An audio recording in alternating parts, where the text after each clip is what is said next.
Oh, yeah. Welcome, everybody, to it's MLB research. God, that's a big picture of my head. And also, I hate this view, so we're going to fix this. We're going to fix this. We're going to get ourselves all nifty, spanking, ready to go. There I am. Nope. Hate that. Hate that. Do I like this? I'm just bouncing around the screen right now. I don't know what happened to my viewpoint. But anyway, we got ourselves some MLB action coming your way. I'm going to turn this music down because I always do. I'm now 94 years old.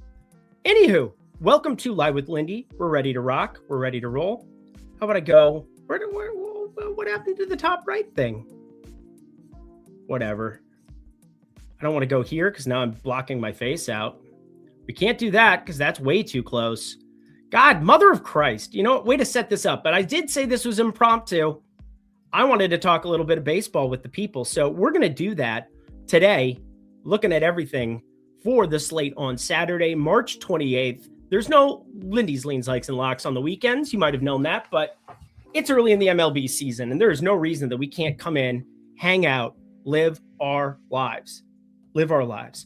Got Polly Pocket in here early? Oh, it must be. It must be Saturday. It's a lovely day. Lindy, hi, Jay Jerk. Good to see you as well. Cam SR, I had a 14-pick parlay that crashed because Shohei Ohtani didn't get a hit. That is hurtful. Also, Shohei Ohtani hit. I can't imagine that was positive EV, but that's still frustrating because money is money, and I'm always cheering for money. Amy S., any home runs this afternoon? Weather looks chilly everywhere. I brought that up right from the onset, and there is this lovely thing, Overcast, that we've got now from Kevin Roth. There's a bunch of good stuff that we can look at there. I'm going to keep it right over here behind the paywall. Hey, I got this so we can pull up some of our pitch counts. My guy, Joe Boyle.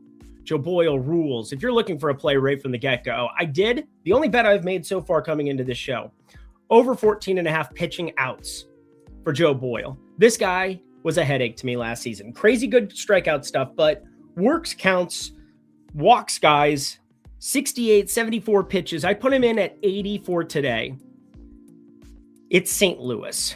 I know that we got a lot of runs right from the get-go in that spot, but I'm going to have some of the weather stuff here popped up in my corner as well. I'll talk about it as we go through each game, try to find some bets together because, well, yesterday was an awesome NBA betting day for me. It was not a good MLB betting day, but we ended up over 1.5 units on Thursday.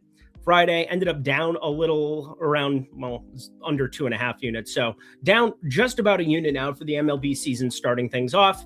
And Pick'em hit the 25Xer Wednesday for NBA. That carried the day because Thursday, Friday didn't capitalize on anything there, but also had very low unit allocation to each of those. I've said multiple times, let's be careful at the beginning of the MLB season. There's going to be some massive volatility, some new things, and we got some cold ass weather starting with Tampa Bay, St. Louis. Remember how it was like nearly 90 degrees on opening day there? Welcome to the Midwest, friends. St. Louis, 50 degrees, wind blowing in from right. I do not have a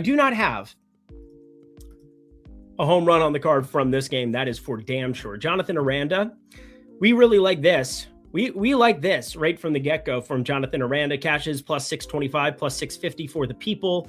That made me happy. You know what didn't make me happy? Everything else that occurred that day. On Friday, that was not Thursday. Thursday was good. Framber under 5.5. So yeah, guess what? Nothing like snagging a bad number and losing that bet for myself. That's why we love you, J Metal K. Very sharp stuff. I like you in the lower right because I hit the heart button. It looks like you're sending love. Aw, that makes me happy.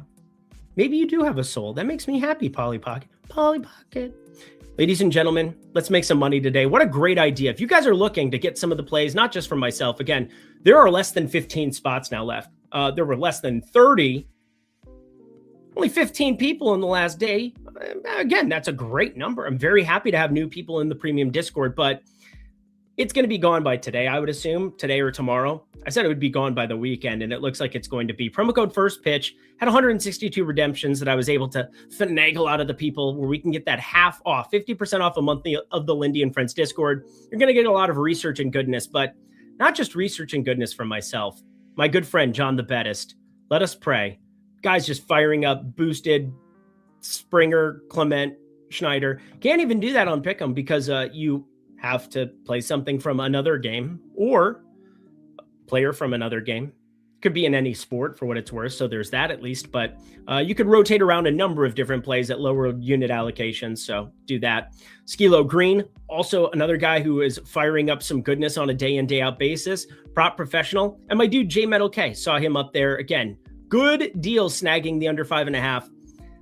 He went 6 innings. I just don't think we're going to get the same kind of strikeout stuff with him going forward, but he's also working into this season.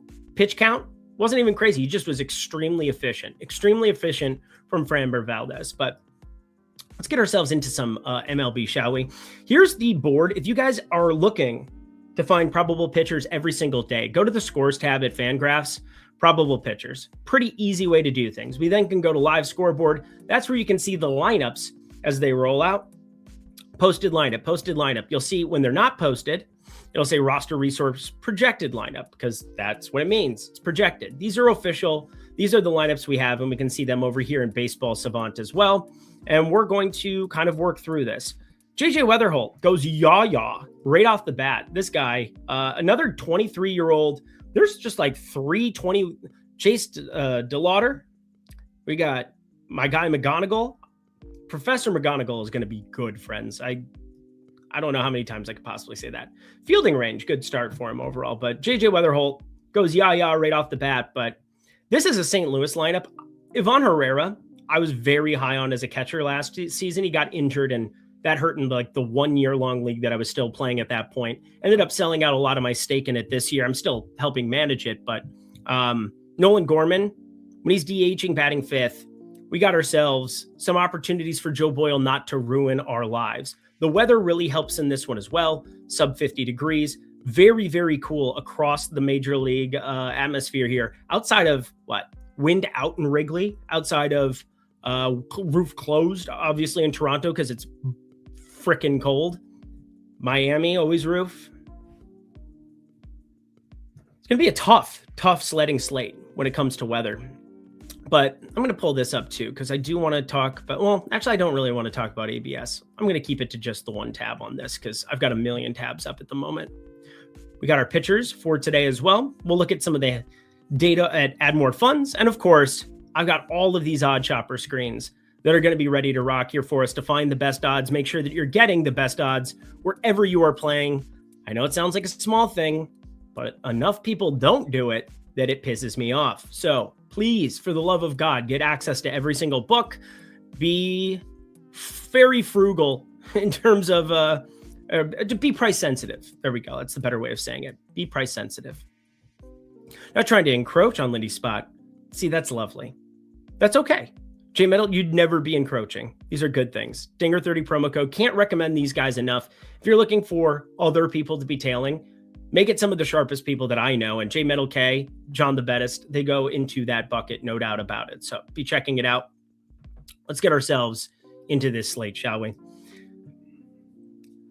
So Joe Boyle, I'm on the over of 14.5 outs. A couple of reasons why, and I'm going to pull up my own stuff here on Tails so we can go. I'm going to be betting along with you. We're going to be figuring out exactly where we want to go on this card in real time. Doing what I would be doing on my own lonesome self, but doing it in front of y'all.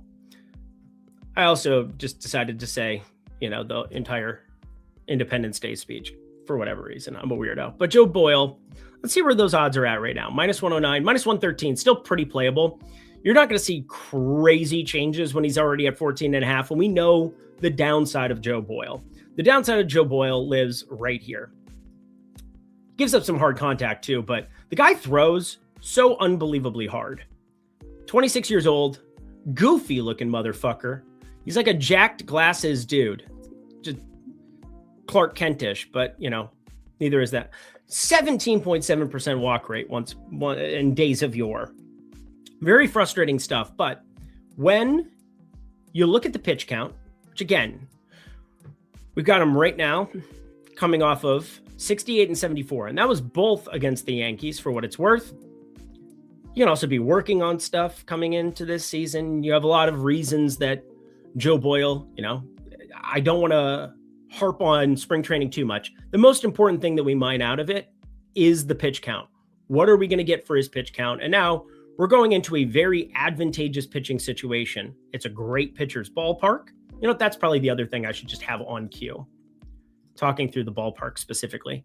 Because baseball, not played in a bubble unless there's a dome, in which case it's very much played in a bubble. But StatCast park factors. Look at last season. St. Louis, St. Louis, St. Louis, St. Louis, St. Louis. Where are you? Going to be near the bottom. There we go. Busch Stadium, 16th there in terms of park factor overall. 97 for Wobecon, ex-Wobecon 101. Pretty neutral, pretty neutral. Very nice to keep power and mitigate it, keeping it in the park. Now, with more real estate comes more singles, more doubles, things of that nature. So BABIP can definitely come into play. And what we don't want, what we really, really, really don't want is Joe Boyle working some of these counts like crazy, trying to get a ton of these strikeouts. Now, his strikeout stuff in general, like where his, 4.5, very much juiced over on Underdog. Again, kind of building this out. I know a lot of people tune in for the pick'em streams, and I'm just going to kind of build it as we go along to keep that intact. But the thing we're basically targeting here is this lineup, this St. Louis lineup that on the whole is not very good. Mason Wynn batting cleanup today. Now, 1, 2, 3. If JJ Weatherholt can continue doing whatever we saw opening day, he's obviously a prospect they're very high on. St. Louis doesn't have anything but development to play for. Number 5 prospect, number 1 in the Cardinals organization. And Michael McGreevy being your day 2 starter is never a good thing. Never, ever a good thing. Because Michael McGreevy, confirmed not very good at the pitching of the baseballs. I have spring training here, so I'm going to pull up probable pitchers on this one. Overall, though, we saw those odds. Feel pretty confident. I'm going to pull up game lines for MLB too. Feel pretty confident that we're going to get a decent outing from him. But 14.5 outs, we're obviously looking at this just outside of your standard minus 110s on both sides of it. Minus 120s if you're in the prop streets. You know what? Fuck this entire overlay. There we are. All right. I'm just going to have the entire thing to share because that's going to make our lives so much easier. Let's look at St. Louis. Just in case you were looking at any of the hitters' props, lefty issues for Michael McGreevy. Massive lefty issues. 731 pitches, 250 expected ISO. That is a big, big, big, big number. Let's go back to 2024 for Michael McGreevy too. Wasn't nearly as bad, but 151 pitches had just gotten like a quick look his first year there. Can't imagine that that's something that is going to be good long-term. Pretty decent against righties. So all you junior Caminero people who are pissed off about a million walks for him, guess what? People are going to walk him a lot. The guy is quite good at the baseballs. What? 66.7. So 2 walks opening day, right from the get-go? No question about it. No question about it. Shout out Nolan Shanuel. Always. That was a great call by you. You're like BV tweet. It hurts a little bit more. I know. Your team BVP. Don't look at it. BVP is meaningless. It doesn't mean anything to us. Sorry about ISU. I still rocked the ISU polo. I was so sad. I was so unbelievably sad. No home run Tampa Bay St. Louis plus 400. I kind of don't want to with 2 guys that have very glaring weaknesses. Joe Boyle still gives up some hard contact. Again, I just look at the aggregate of this St. Louis lineup. You go back to last season. Again, I've got this pulled up for last season. This lineup looks very, very different, so I'm not going to mine too much out of this, but there were one of your worst teams, 24th, 96 WRC plus, 136 ISO. You still have enough power with Alec Burleson, Ivan Herrera, Nolan Gorman. I don't know if Nathan Church is going to figure it out. I don't know if he is. This has been an interesting guy to track. Last season, brutality. Not good. Very, very bad. Very limited sample size overall, but We'll see. Somebody I know they want to have work out for him. And again, he's going to have the leash to be able to figure it out this season because St. Louis is just not going to be good. They're just not going to be good. This is one of the worst pitching situations in all of baseball. I mean, horrendous. You had Matthew Liberatore as your opening day starter, number of other pieces, but Joe Boyle rules. The stuff is just so nasty. This right here, going to be the difference maker for him this season. Last year, interesting stuff overall. But notice how he didn't have that split finger in 2024. Now we're looking at it right yonder way, and it was exceptional. It was an exceptional pitch.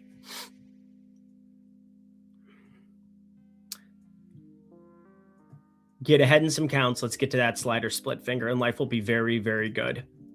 Good morning to you too, California Voodoo. Always good to see you. I didn't take it, but Aranda is in a good home run spot, so I'd be scared off of the no home run prop there. It's Max McGreevy with crazy lefty issues. I'm not going to bet Aranda where he's at.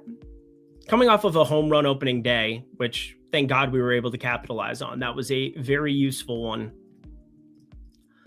I'm not sure that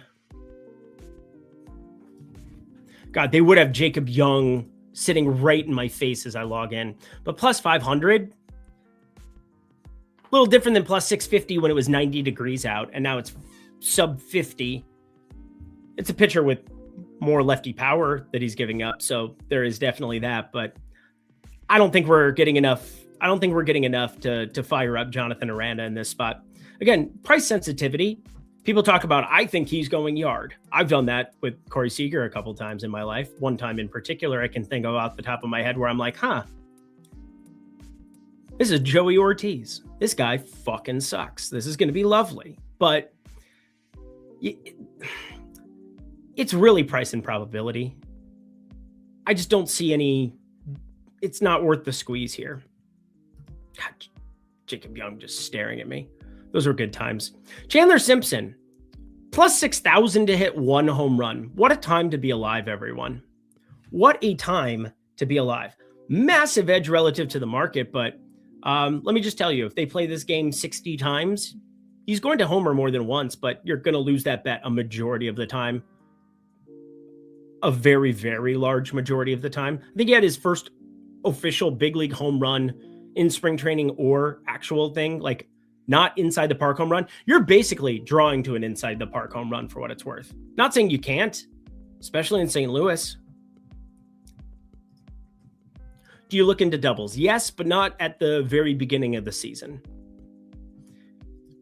Couple of reasons why.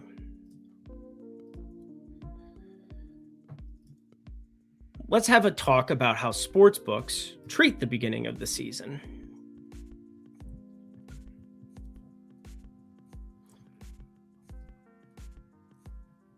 $4 spreading these two. $4.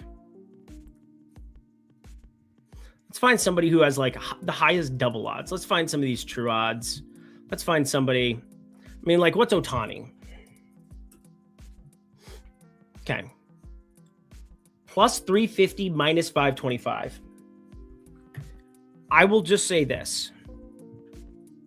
When you got $1.75 difference between these two, it is going to be very hard for me to find positive EV plays. I might be able to snag some as we go along. I might be able to find some low-hanging fruit there. But home runs, the nice thing about home runs is that you are looking for a very specific skill set. I'm looking for very specific prices. I think every home run I've had on the card so far this season has been well beyond plus 550. Plus 550 or beyond. I know PCA plus 560, I bet. And that was on Thursday. I'm not betting him today. I'm very price sensitive to these kind of things because I'm going to get you in a lot of trouble long-term if I start, again, 4% hold, not that bad across the entire market, but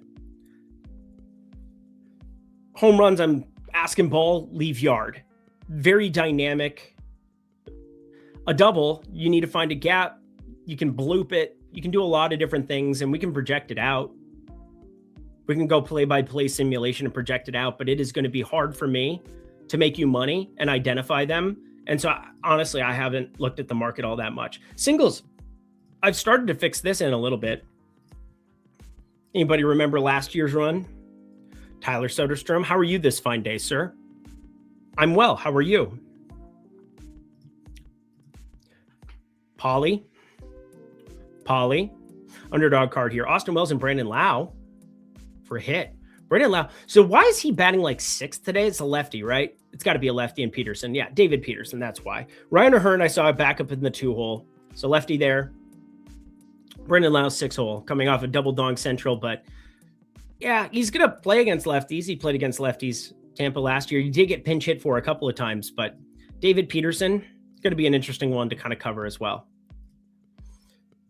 But I can do a better job of finding value in the singles market. Doubles are hard. Doubles are hard. Going to be noisy. Again, total bases, I'm sure we're going to start dipping our toes into those waters sooner rather than later, but wasn't going to do that in the first couple of days. Look at this. Plus 160, minus 225. Plus 155, minus 230. That's it's really hard to beat some of these markets right from the get-go. I mean, look at our edge for some of these. We got Real Muto, who plus 220, that's probably pretty good. That's probably pretty good. Minus 140 to get a hit for JT Real Muto against Latz today. We'll walk into Jacob Latz territory and see exactly how far he could pitch into this one. That's for sure. Bush or P. Crow Armstrong yard today? Neither. Bush had the worst home run odds of anybody on the board, for what it's worth. I could not stand what I saw from Michael Bush's odds. This is just atrocious. This is just atrocious. I've got his break even like plus 350. You could take the under minus 300. I bet you don't want to take the under. And I get it. Michaelis, what he gave up infinity home runs to this baseball team last year. He's a bad pitcher. He's a bad pitcher. That does not shock me. The PCA and Michael Bush could go ballistic on Miles Michaelis. But I'm so unbelievably uninterested in those two today. It is not even funny. It's not even funny. I saw the BVP thing from Underdog and I wanted to vomit. Any prospects UD fantasy score props you like? Caught some good numbers on those the first 2 days. Really different projections across the sites. Yes. We did pretty well in spring training with some of those. I looked at the under of, where did he go? Brandon Nimmo. 7.5. I looked at the under of Corey Seager, 7.5. I like both of those unders. I'm going to like mainly lowers because people are just overconfident in some of these fantasy scores. You got to remember, hitting 3-pick cards is still hard. I got my handy dandy calculator. Probably a good thing to have up anyway. We can talk about some of these prices and why it is that this matters so much. Price sensitivity. We go to a 3-pick card. Plus 550. Implied odds of hitting a plus 550. 15.38%. Very unlikely that you're going to hit some of those. 2-pick cards, plus 250. We're looking for 30% or better. 30% or better. And yesterday, Underdog, I think it was a 0.1 unit for both of the 2 cards that I posted. I didn't love anything. There were only 8 games. We have every team going today. So it's going to be better to find some value. We're going to be in a better spot. Morning, y'all. We've got 187 people talking baseball research. You know how happy this makes me that this is back and that this is the community we've got. Hit that like button if you could, just because I love doing these. I was putting this morning, took my dog on a walk, got some coffee, and I was like, you know what? It's baseball time. The rest of the day is baseball time. I don't have to think about college basketball anymore because my Cyclones are done. Joshua Jefferson, that just broke my heart this morning, watching that press conference. But let's keep in mind, you're going to lose more than you win in Pick'em. You're not going to find 50% edges on cards. You're just not. Unless you're just like guessing on a massive piece of news. Like if Jokic ends up out in a game and you took Jamal Murray everything and you took Christian Brown everything, you could probably run that up. As you add legs that are positive EV, you amplify your edge, but you also make it less likely to hit. That is the game we play. 25-1, that's what they pay you for. Plus, I guess it's 24-1 technically, because 25x means you get 2,400 back for it. 2,400. So put that in. 4% implied probability. Parlay life is a hard life. It is a hard life, but Pick'em, we still have some opportunities, and we're going to build that out as we go because this is the most advantageous one. But Joe Boyle, he's going to remain in our hearts. He's going to be the main piece of that Tampa Bay St. Louis game. I went through everything else. I didn't find a lot I liked. So let's get into this BVP madness. We got Washington. We got Cade Horton. Me so Horton. Cade Horton is an interesting guy. He's an interesting guy.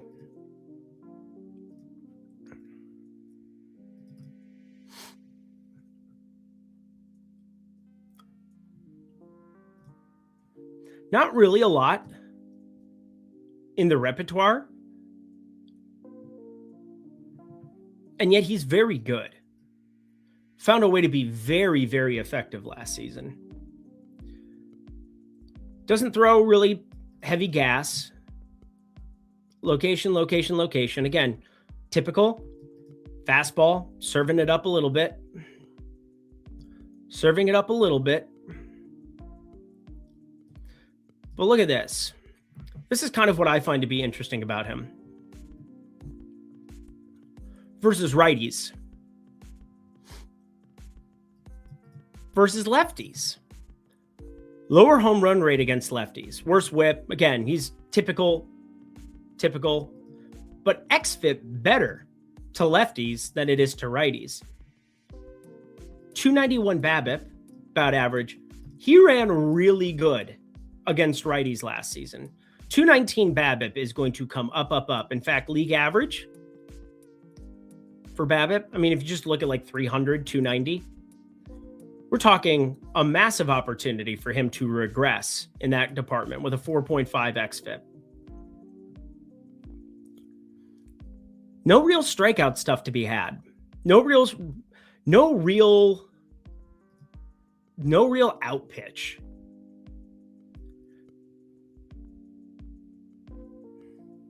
He's just an interesting guy. Because that's really good. Overall, that's really good. Just gets by on being effective. Like, a little below in terms of ground ball percentage. So wins out. There's at least something from the Washington side that could be interesting. James Wood's second half of the last season still breaks my brain, but 236 expected ISO overall, 19 homers with a lower launch angle than you'd want. I don't think I bet James Wood a lot last year, if I'm being honest. A lot of it has to do with this. We pulled up the chart the other day. Hopefully you were around for that. If you weren't, one thing you can take a look at, how are home runs hit? Why is it that the home run market is one that I'm actually able to dabble in and know that I'm going to win year over year over year? Because I care very much about launch angle. Take a look very, very carefully at launch angle. Exit velocity and barrels. Actually, no, that's not where it was. So exit velocity, don't care about that. Don't care about that. Not custom leaderboard. Where did it go? It was over here in this corner the other day. Everything hates me today. Don't mind me. It's fine. The point is that you need to hit over 18-degree launch angle and below 40. 18 to 40 is more of my launch angle sweet spot. Launch angle sweet spot is calculated 8 degrees to 32, which is nice if you're looking at other markets. But that is a huge 10-degree gap that is lumped into launch angle sweet spot that is irrelevant to actually hitting home runs. It's a problem, actually. It's an actual problem to cite launch angle sweet spot as the say-all and end-all. And there are people who cite it as the say-all end-all of hitting home runs. And I want to lose my mind. Rant over. Obviously, park factors at Wrigley Field. You look at lefties. And home runs. Very, very volatile. Wrigley Field down here, 19th. But with wind out, we know it's the most wind-affected ballpark in baseball. So, is there anything on that side of it that we can do to help us actually make money in this spot? Something that actually projects out positive EV. I think James Wood looks better than anything on the Cubs side. I get Miles Mikolas sucks. I'm very aware. You don't need to convince me that Miles Mikolas is a terrible, no good, very bad pitcher. But despite a 143 expected ISO, 200 expected ISO against righties. Again, worse xFIP. Worse numbers there. A lot of lefties that are going to be up top here. In fact, I think they rolled out everybody but Jacob Young. Everybody but Jacob Young. Lefty, switch, lefty, lefty. Brady House, there we go. That's the other one. And Brady House might be good, which is weird.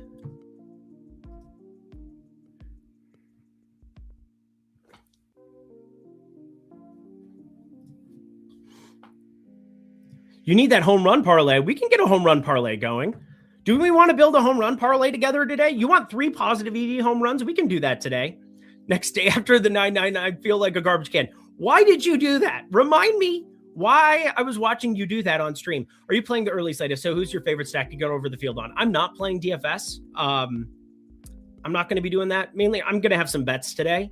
I'll definitely be playing some DFS either tonight or tomorrow for the morning slate, because we get all those games in the morning. Then you get like a nice afternoon window and then Sunday night baseball, where we're going to have some good stuff at Stochastic. If you guys are looking for that too, that's down below. Lindy 15 gets you anything for Stochastic, anything for Odd Shopper as well. So if you're looking to save 15% on a week of trying anything out, a month of trying anything out, now's the time, because MLB is just getting going. But I just really want to focus on getting some good bets together for the people in the Discord. One thing I've learned about this job over the years is that I'm not just accountable to myself. I'm very accountable to my wife. I'm very accountable to my family. I make, decent money in the betting streets.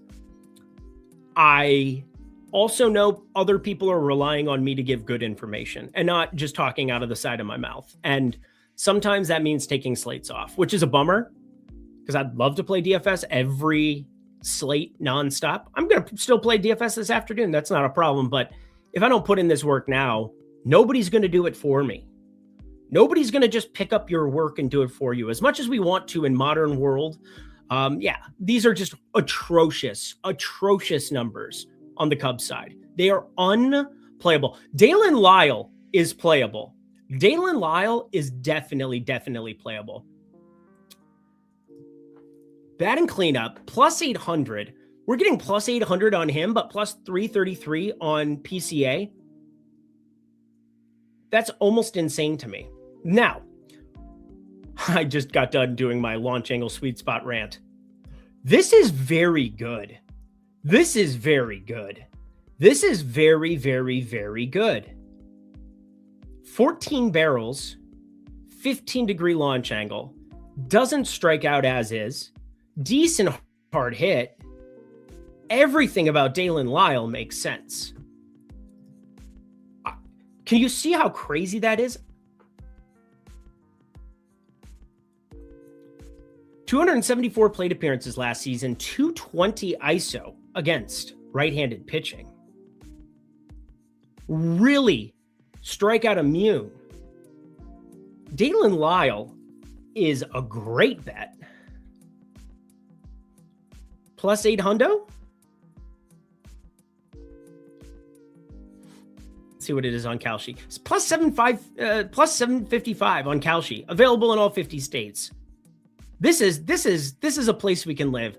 I'm almost borderline saying okay in the pick six streets.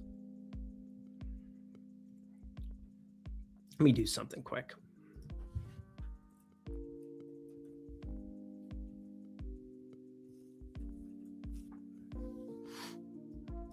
$11.11111111 binary. That's fun. Plus 800 for Dalen Lyle. Cleanup. 3 at-bats against Horton. Let's look at the pen. The other thing people just never do, which we should be doing every day to double check our work. What are the matchups? What are the potential? Because like Luis Garcia has pinch hit risk. We know that. Like we know he'll have more pinch hit risk. How many at-bats did he have, Dalen Lyle,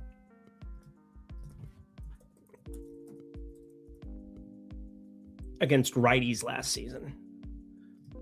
Just want to refresh my memory, if you will. 2025, because we don't give a shit about this year's data yet.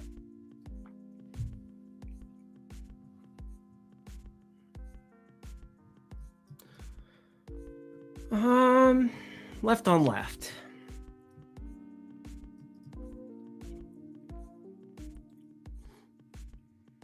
I like Dalen Lyle a lot today.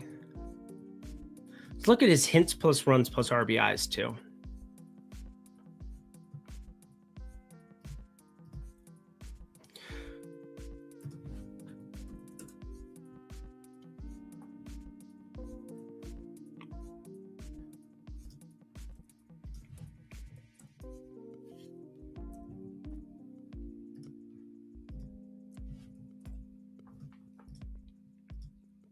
Boom.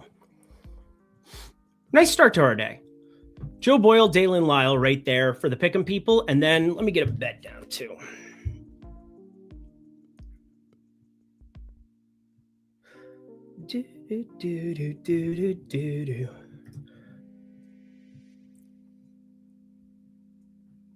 Yes, you heard parlay. You heard parlay. We're going to parlay. Oh, no. No, we can't do PCA today. We just can't. Yeah, we're gonna get Dalen Lyle hits plus runs plus RBIs on DK, and we're gonna get a quarter on his home run. Cade Horton, finding ways to be effective. I don't want to poke too many holes in it, but Dalen Lyle confirmed major league hitter at the moment. Young bat. Figuring it out.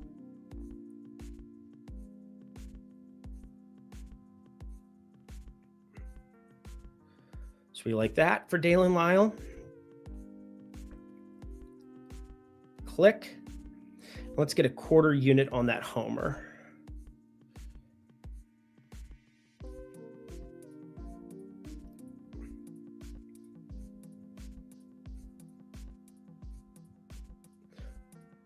Plus 830 on DK.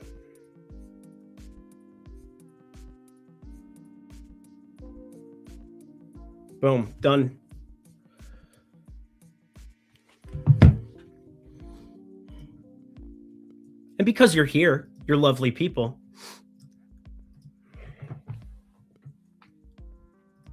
This is what Maryland does. Crab cakes and football. Here we are. Minus 106, love. Home run plus 830, love. I think that is a really nice piece of value.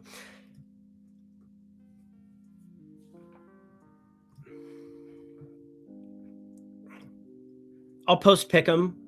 Anything that we build out here, I'll post this after we get off this stream as well. Actually, I don't know if I'll be able to because it's 11:15 start time. So if you're here for those, they're all going to be 0.1 units as we're going across on some of these. So maybe we'll build out like 50, $100 of cards and kind of have that sitting here for you, exclusive from this stream.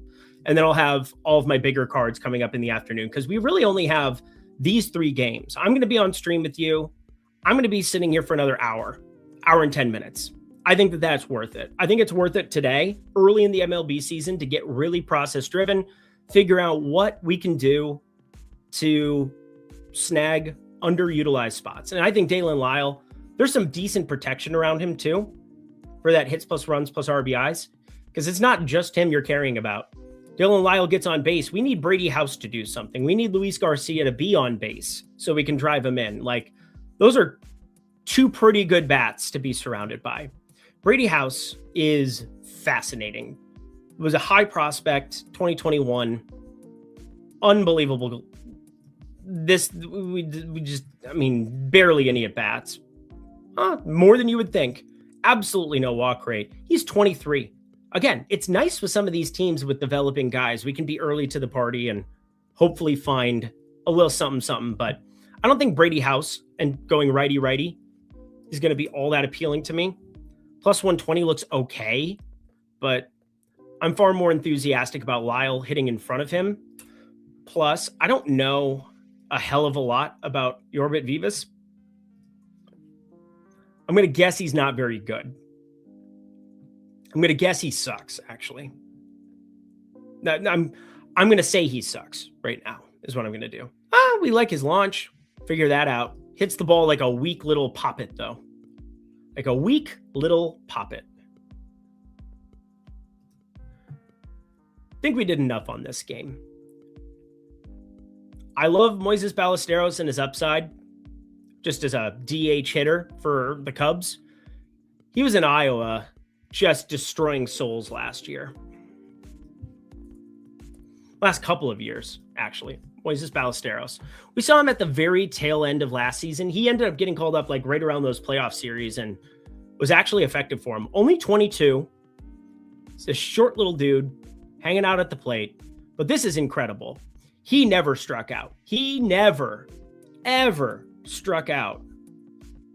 13.2% beforehand, 18.2% at AAA. These are nice things to see out of your 21-year-old bat. Really nice walk rate. Had a walk in the first game of the season. Came up to the big league level right off the bat. 143 WRC plus, 121 at AAA.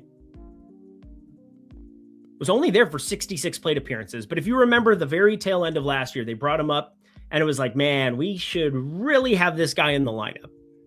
We should really have this guy in the lineup. He had 2 home runs last season. 2. Who had 1 home run last season? If you say Lyle, I don't care.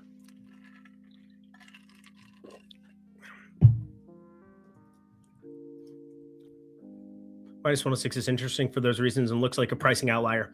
These are both good things, John the Bettist. These are both good things. We like it very much. We like it very much. Let's go to our next game. I think we've covered that one enough. You could be my Jeffrey Springs. Jeffrey Springs with Tampa Bay. Sex kitten. I liked him. We had this, which, bit him in the ass. But there is no arguing. This should regress. I don't know. Maybe he is torched. Let's look at his velocity. So he's never been a velo guy. 2024 still had a 26.1% K rate, throwing it under 90 miles an hour. Movement and deception, and sometimes release point, and sometimes arm angle, and sometimes everything combined into one. Anything you can do to generate deception as a pitcher is a good thing. That's why guys can have a 26% K rate not hitting 90. Now, there are guys like Kershaw that once they hit 90, it's like, yo, you are walking a thin line every single day, sir. You are very reliant on a curveball, Clayton. But for Jeffrey Springs, most important pitch for him, changeup by far. The changeup is the most important pitch for him. Has been, always will be. In fact, what's the grade on that?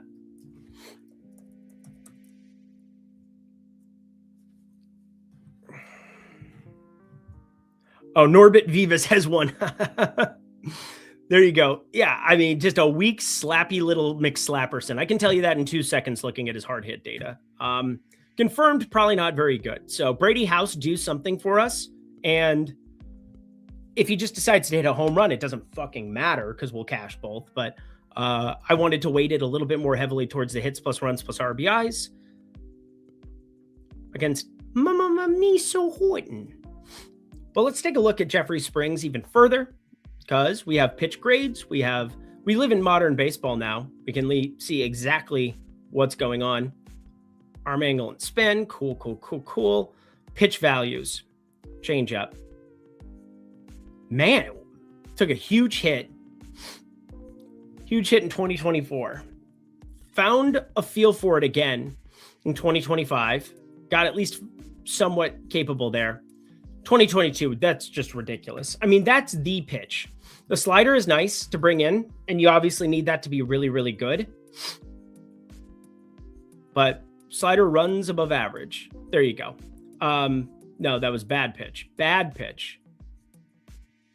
Bad pitch. Bad pitch. Bad pitch.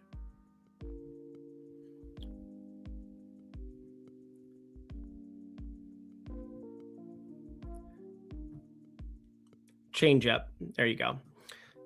100 being league average. That change up, man. It has some stuff. The stuff plus dipped heavily the last 2 seasons. And that shows out what we're at with his strikeout rate. Going from that to that.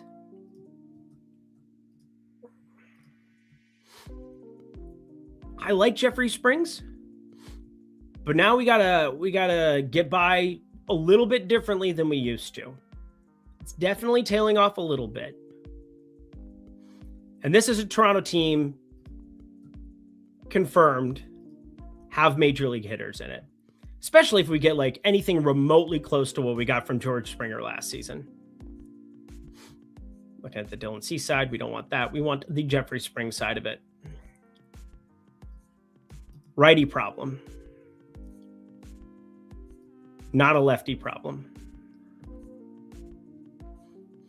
Let's see that lineup. Toronto, posted lineup. Righty. We got Varsho, who's going to play every day, and we got Andres Jimenez, who exists for the fact that he is there. And, is what it is. But Kazuma Akamoto, I love that name. How great is that name? Already making $15 million a year. These guys come in and they're just ready to fucking go. They're just ready to go. And if you're ever wondering how you can break down some of these guys and figure out exactly what we're dealing with, come on over here. The water's warm. NPB is all listed. KBO, all listed. We're going to go through these guys, especially early in the season, and kind of figure out what's going on. But nobody was striking him out. Nobody. And look at where Zip and Steamer have him. There is some discrepancy here. Bat is kind of straddling the two, if we're being honest. So these are all projection sources to give us an idea of what we're dealing with for them. And you can plug these in, and when you're simulating out games, you can really it's fun to do play-by-play. I got that 1,000. I had sent that over to Josh the other day because I'm working on some of my simulation stuff where I want to get better with it this year. There's new technology constantly that we can improve our process. And, in NBA, because of these tanking teams, I've just kind of hit abandon ship on some of those. Just smacked NBA yesterday. That was fun. Baseball, less fun. But 198 ISO is kind of where they're projecting him at. 214 ISO for the bat. 215 ISO. Oh, the bat really wants to get down and fuck with this guy. The bat really wants to do dirty things with Akamoto.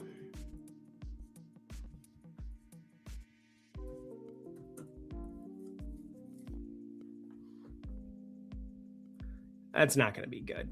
We're not going to like that against Jeffrey Springs, are we? That's going to probably be a no from me, dog.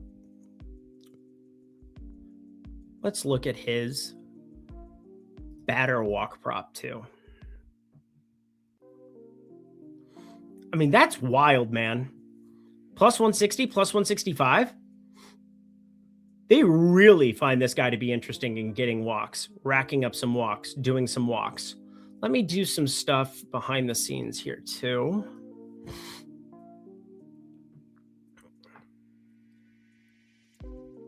I think Okamoto's kind of interesting. Where's his home run number at? I doubt he's going to make it. It's more of a curiosity thing. Getting used to doing all this in front of everybody. You're watching me pee. I'm so scared.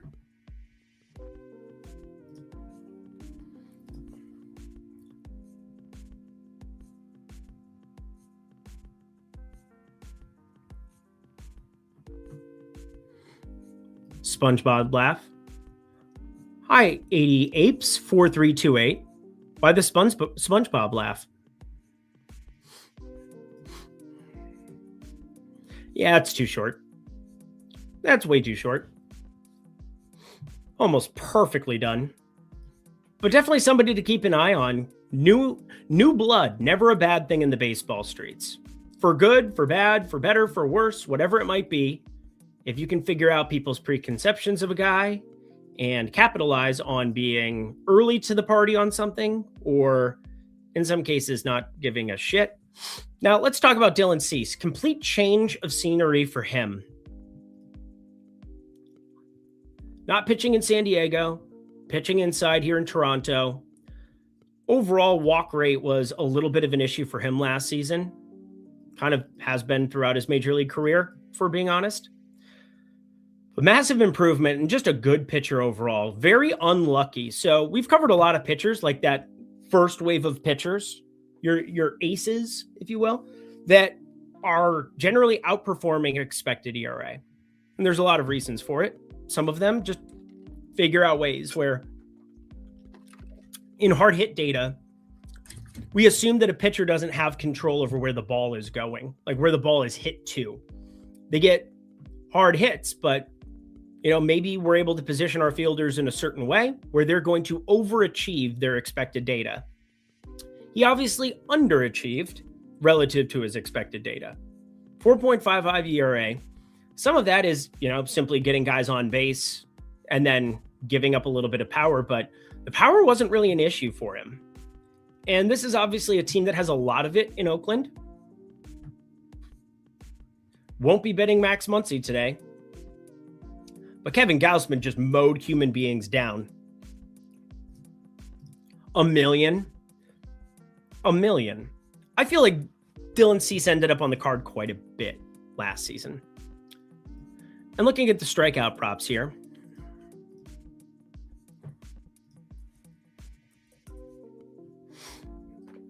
Yo, if this was Pick'em, yeah, we're not going to get a Pick'em on him. No. He's up to 7 on Prize Picks. Yo.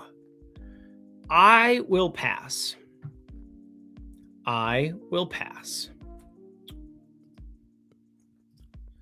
But there's no doubt that Dylan Cease is a good pitcher. Biggest pitch for him? Slider. We're going to watch that slider early on. Knuckle curve's all right, but it did get tuned up last year from what I remember. 594 slugging. It's a little bit of a problem. Now, what does it all mean, Basil? Well, it means that there's a lot of power on the other side. He's one of those guys who will run into like 10 Ks on accident. He'll also run into 5 earned on accident. Has the fly ball profile. And Shea Langoliers, have a start to your season, sir. Tried to win a game by himself. Didn't end up working out, but I don't think there's a lot to do on the athletic side of things. It's definitely going to be more of, is there something that's priced? Again, if the prices are just way off, that's one thing that I can't do on every single person throughout these streams is like, we could go and look at the Oakland team. And like, if it's wide enough, sweet. But I can tell you from experience, you're not getting a discount on Oakland outside of Oakland, or outside of Sacramento, which is a pain in the ass. You're getting a little bit of one on Shea. Rooker plus 130. Soderstrom plus 110. Plus 115 for Nick. Tough sledding. Lawrence Butler not even in the lineup.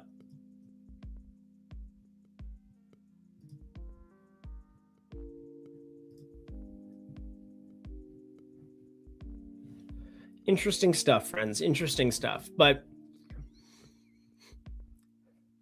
George Springer had an unbelievable season last year. George Springer positively regressed in every sense of the word. Go to 2025. This is going to be ridiculous. It's absolutely ridiculous, the season that George Springer had from the clouds. Look at 2024.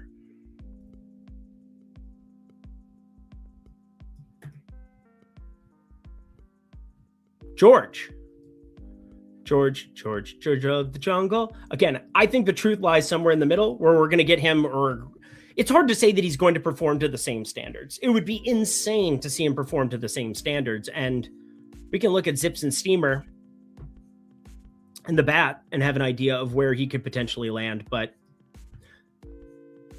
there's just no way he's going to have as good of a season. 119 would be awesome. 120 WRC plus would be awesome. He was way better than that against both hands last season. And against lefties, he just destroyed souls. It was hard to get a price that I liked on him because Rogers Center's fine, but it's not a great ballpark by any means. Now Canada's going to come after me. Middle of the road, 104. Like literally the most mundane ballpark you could ever ask for in a million years. Dead neutral. Like the most neutral ballpark period when that roof is closed. Roof's open, middle of the summer, 85 degrees. All those pasty Canadians go out to the ballpark. They'll go get some sun and see some offense, but overall, it's going to be hard for me to find inefficiencies on this game. I hope that makes sense. Can we find something where it's maybe a little bit exaggerated because of Dylan Cease, or exaggerated because Jeffrey Springs is supposed to get tuned up to righties and we just saw how bad those home run numbers are? Sure. Is there not maybe one price that exists in one of these markets? Sure. We could probably find something digging through, but it's going to take some real combing the desert. Yeah. Vlad, star player unders. It's a thing in NBA to some extent. It's a thing in the MLB. If you feel like under 1.5 total bases, well, I guess that's just one market outlier. Bet Parks, Unibet. I'm actually going to take them out of the filter because not going to be something that I care all that much about. Let's take Bet Parks out. Where is it at? Bet Chris will take it out too. You're not going to do us any good. You're not going to do us any good. Bet Parks. And I want Unibet out. And Sugar House can go and sit by the sidelines and watch us jerk it. I apologize. I'm vulgar.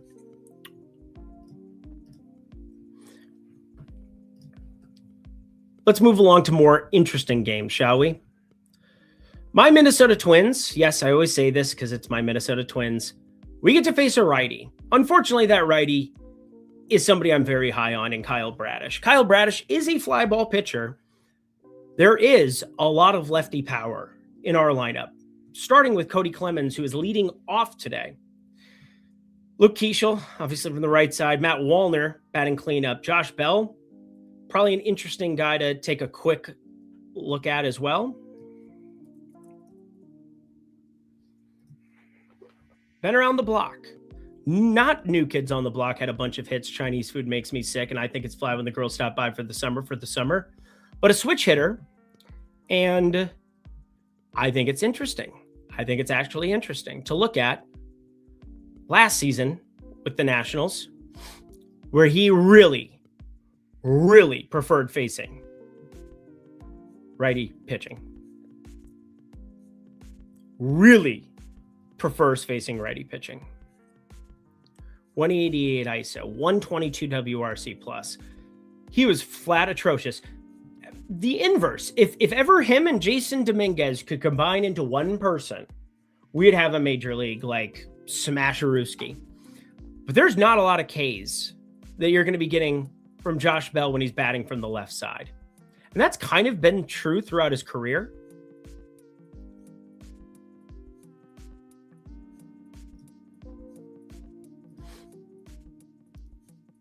Because the way that it is, Paulie.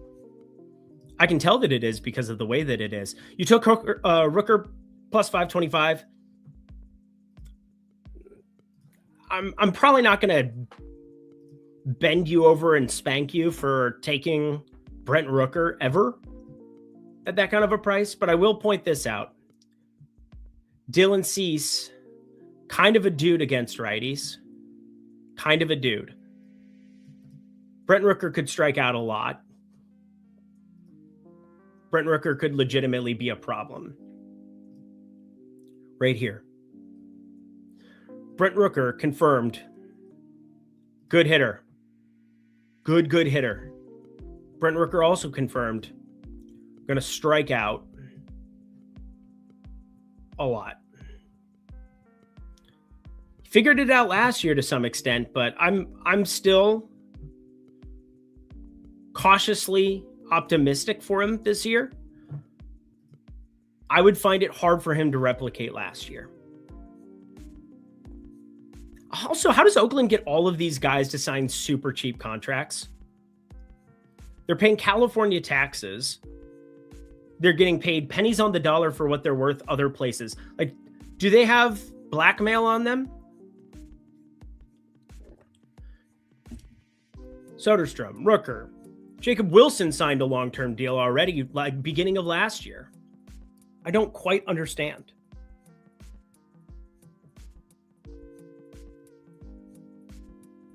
I don't understand. But Kyle Bradish, man, fly ball pitcher. And if we don't get the strikeout stuff,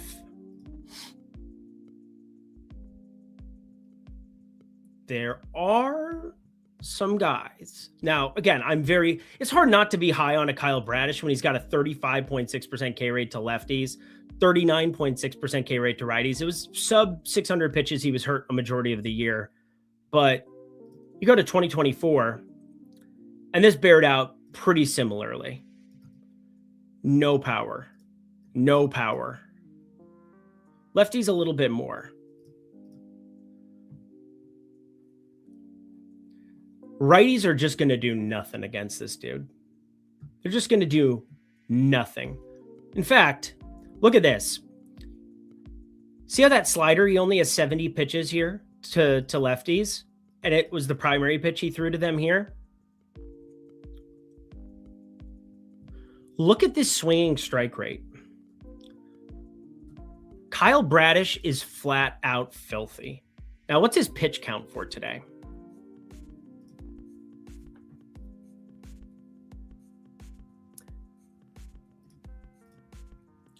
He's not in the lineup. It's hard to win money betting somebody to hit a home run when they're not in the starting lineup and you can't actually use them. That makes it tough. That might be my best piece of analysis of the day, if I had to guess. But while Dylan Cease is up here, Kyle Bradish, can it get much higher? 6.5. 73, 74. We get to that tippy top, and outside of Bell, there are strikeouts available to us here on the Minnesota side. Clemens, 23.6% K rate against him last season. Buxton, we know Buxton is going to hit 25 jacks and strike out a bunch. We know Keishel, very good in terms of avoiding strikeouts, but Matt Wallner, 32%.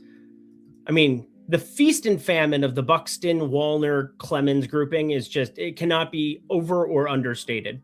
Caratini's always been good at avoiding strikeouts. So is Bell. We've covered 14.5% K rate against righties last season, and he's much better from that side. But we get to this bottom section, and this is where he's got to find something outlierish, because like you're getting to face Buxton 3 times, you're getting to face Wallner 3 times in most of them. I'd really want to see if he could push it to get to 3 times down here, but can he find strikeouts against Jeffers? Decent enough. Larnach, decent enough. Lewis, decent enough in strikeouts, had an atrocious year. Like 288 WOBA for like the guy who's supposed to be our best player. What a time to be alive. Batting 8th again today. Kill me. End my life. And then Brooks Lee. Brooks Lee's interesting. 11 homers is a lot more than you'd think for a switch hitter there. Obviously was better against that right side, but weather-wise, much, much, much worse in some of these spots than what we had on opening day. It was 80 degrees in Baltimore. Things were looking good, and I still had my Trevor Rogers cap on. We backed him there. Kyle Bradish strikeouts is definitely in play. One thing you can do over at OddsShopper as well, Lindy 15 down below, if you guys are interested in checking this out. Ooh, we got Joe Boyle strikeouts now starting to pop a little bit in terms of edge. Okay. Michael McGreevy, did that game just start? Still at 3.5 and everything else off the board. So yeah, that game's getting going. I'm going to put that in the corner because it's always fun to watch our bets in motion. Joe Boyle rules. Joe Boyle rules.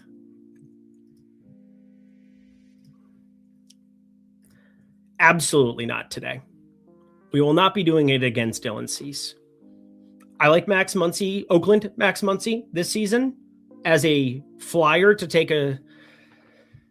There's some call-ups on Oakland that could potentially impact him if he has a really, really bad first couple weeks of the season. But for the most part, I'm not looking to attack T&Cs in this spot. I think he pitches pretty well. His numbers are pretty efficient. The Oakland numbers are pretty efficient. If you got a plus 525 Brent Rooker home run, I'm not gonna spank you. I think it's pretty efficient around plus 500, but plus 525, I could see it. I probably won't force that one in. I think we're gonna find some better value as we go. Josh Bell is interesting, probably the one hitter that I would be looking to back against Kyle Bradish, but for the most part, it is Kyle Bradish strikeouts for me, if anything here. Plus money on 6.5. How naughty do we want to be? How naughty are we feeling today?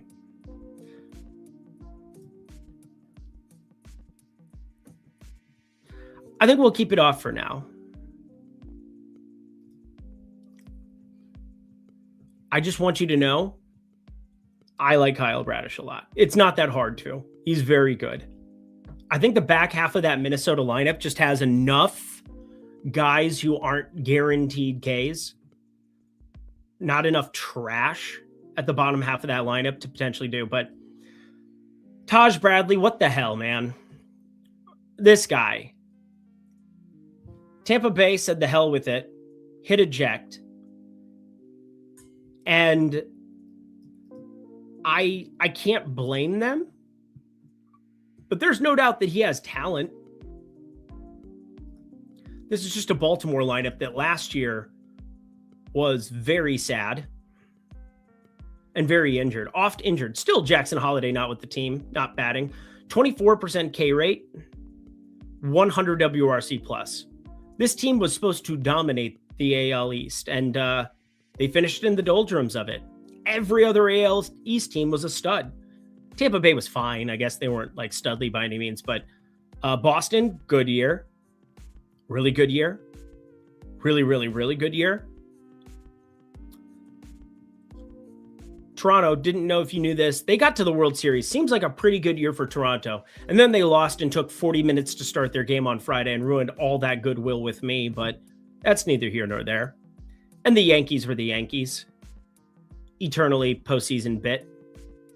Nobody feels sorry for them. 118 WRC plus against righties. Interesting, but If you've ever looked at Taj Bradley, you know that there is one thing that will drive you absolutely bonkers about Taj Bradley.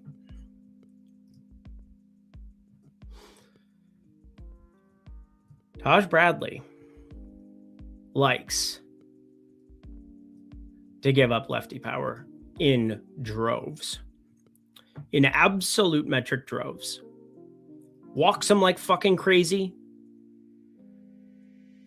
But that's a big number.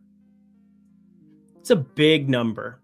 And I know it's cold and the wind's blowing across, but it's blowing across from left today, which I think actually matters. There's some pull hitters on the Baltimore side that I think have some interest that we could definitely fire up. What's your Boyle bet? Over 14.5 outs. Minus 109. That's where I got it. Make it outright filthy. You're so filthy. You're so naughty. Guys, I'm a weird guy. Don't mind me. Just got my putter. All right. Me and my putter are trying to get along again. We were getting along at the beginning of the year. We have not been getting along the last month and a half. You want to figure it out? Scotty Scheffler wins with you. Fucking putter.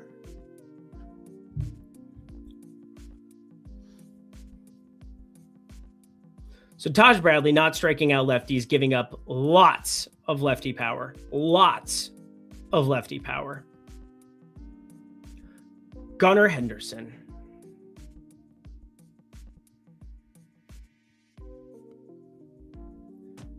Adley Rutschman. This really broke my heart last year. That's not what you're looking at. But eternally, he was on the card earlier. He was on the card on Thursday on opening day. Let's take a look at my boy. Let's see how he's doing. Yeah, it's a Spider X. It's just, it was working so nicely and now it's not. Oh, yeah. 5.55. Damn good 5. Samuel Basallo is one of those dudes that, I mean, they paid him a lot right from the get-go. Contract locked him up, excuse me. 21 years of age. What did he get paid last year? 8 years, 67 mil. Extension right away. Sometimes it's nice to grab the money right away.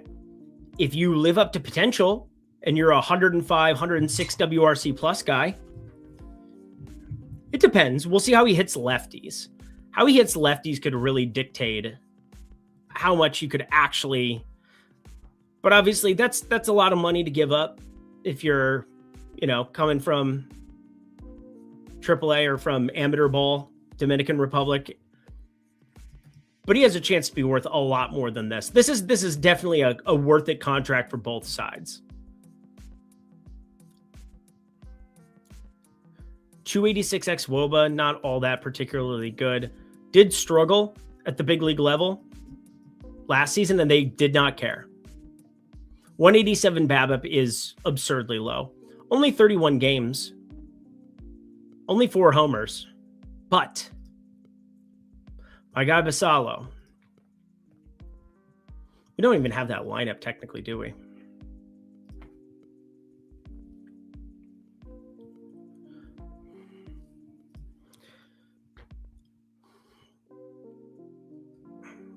Let's see. That's just getting underway here. Let's see. Make sure he doesn't have a 24 pitch at bat in his first at bat. Just please get cruising, Joe Boyle. Oh, great. A bullshit tapper? You fucking kidding me right off the bat? Cool. Anyway, Orioles #1 prospect. Unfortunate positionality. I mean, catcher when you have Adley Rutschman is not something you're all that worried about.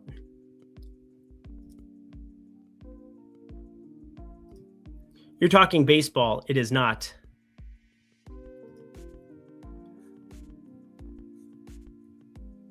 Basallo. Samuel Basayo. There you go. Thank you. Off topic, but we need to bet Colson Montgomery plus 112. Yeah, we probably do. Are we going to bet the White Sox today? Because I think I'm going to bet the White Sox today. Part 2, the sequel. Milwaukee, they can't keep getting away with this. Trash. Absolute trash. The stuff that they're able to get away with as a baseball team. He dropped the ball. Great. What a great thing to tune into. And now he's down 2-0. I hate it here.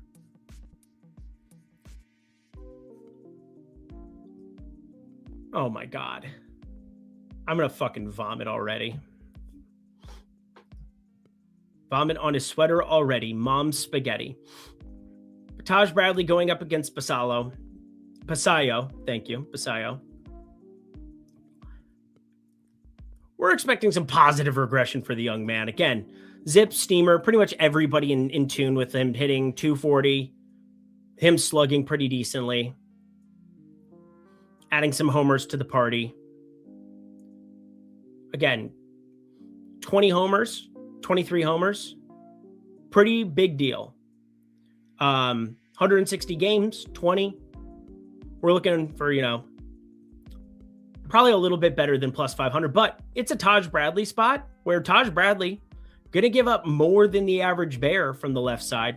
And of course, Gunnar Henderson, who is eternally going to be a buy low candidate. Awful year for him last year relative to expectations. Gunnar might be the better bet of the two today. You lost it for me, Gunnar. You lost it for yourself. D2 Mighty Ducks never gets old. I woke up and the pain was gone. A little bit of that.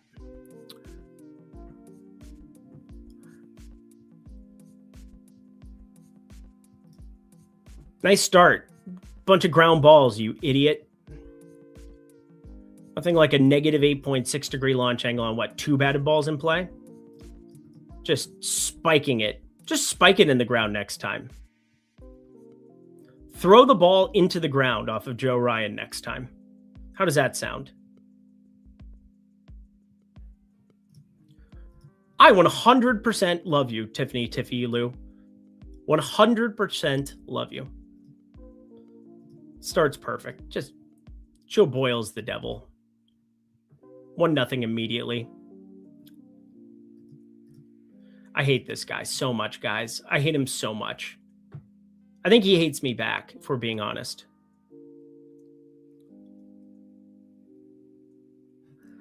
Please stop playing an ad in the corner. Fucking ESPN.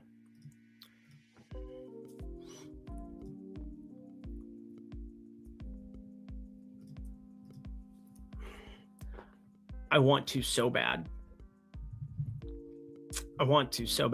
Minus 115, you should be betting this. Just went to minus 120 as we're talking about it.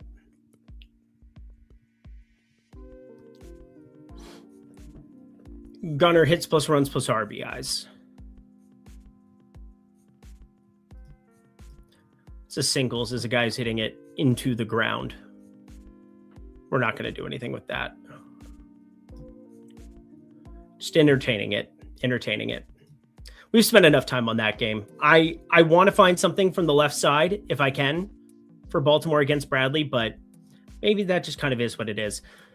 To the scratch of the day, Jacob Latz now getting the ball instead of Jacob deGrom. Jacob deGrom, fine. Pretty darn fine last year. I mean, he was a good pitcher, but, from is what it is. Jacob deGrom. Scratch with neck soreness. So now we get Jacob Latz. You got to make sure that you work on your shoulders and your lats. It's fine. I'm not funny. Don't mind me. But overall, Jacob Latz is a completely different pitcher. We're getting a lefty out there. Pretty good job of keeping power in check. Has a decent changeup himself. Changeup you're generally utilizing to opposite-handedness. And 404 BABIP is very unlucky. decent enough swinging strike rate on that pitch. 362 xwOBA. Not good. Some push and pull going on there for sure. Would like him to see him incorporate that slider more against righties. I'm not sure what the issue is there.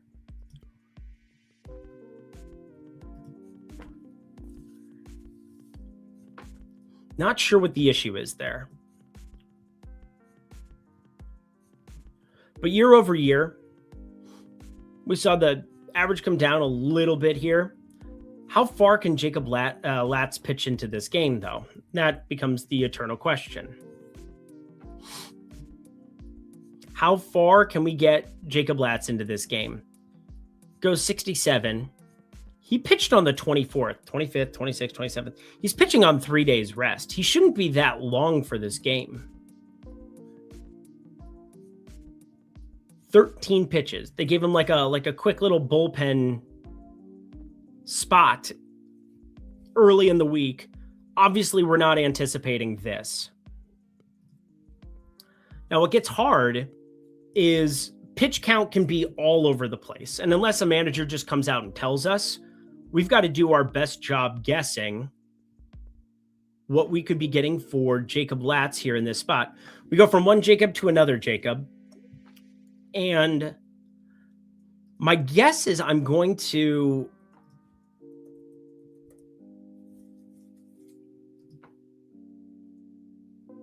I'm doing some stuff behind the scenes here quick.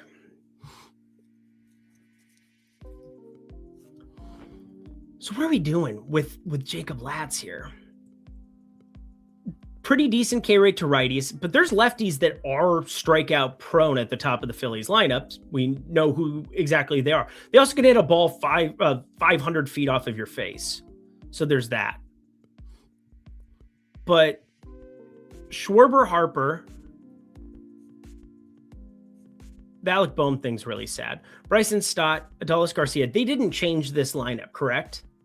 And Adolis Garcia, probably the biggest outlier for him, is he's been a reverse splits batter for a long time now. I don't know why. Sometimes when a guy is younger, they may not have seen a lot of left-handed pitching where they grew up, and then they get to the big league level and it takes an adjustment, but then they figure it out. And righties are going to be better against lefties. But for whatever reason, look at last season for Adolis Garcia. Right versus right, 89 WRC plus. Right versus left with the platoon, 65 WRC plus. I think it bared out in 2024 when he was hot as well. Not so much. 102 WRC plus, so better there in the year where I guess kind of flat. And then you got in the postseason. Pretty insane.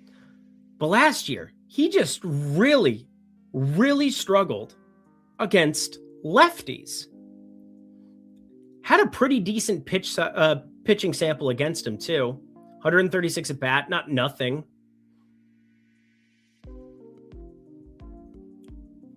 Oh, right here. So that's versus lefties.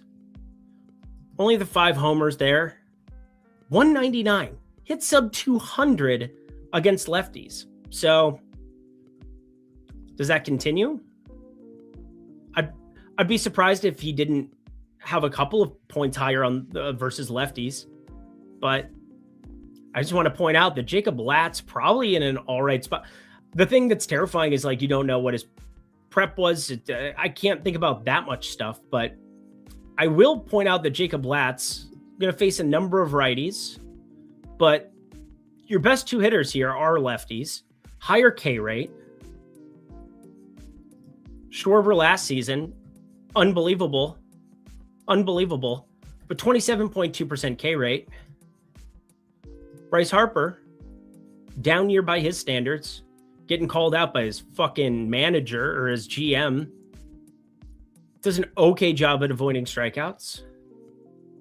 Alec Bohm, very strikeout immune. Very good at avoiding strikeouts. And what is the pitch count going to be for Jacob Latz? Because handicapping this one becomes very, very difficult. Let's look at the middle relievers here too on the Texas side.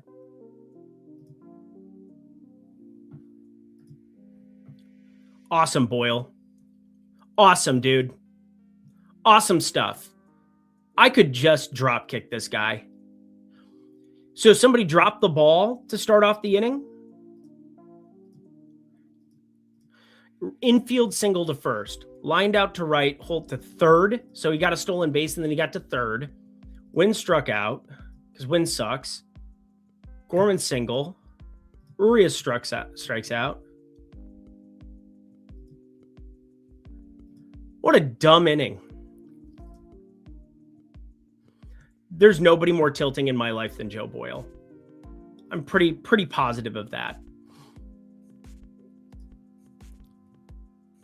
SMH, man. SMH. 2 strikeouts wrapped around some BABIP. It's great. Really enjoy it here. Really enjoy it.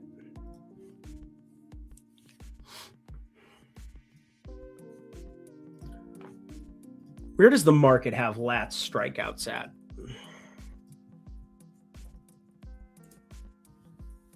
Oh boy.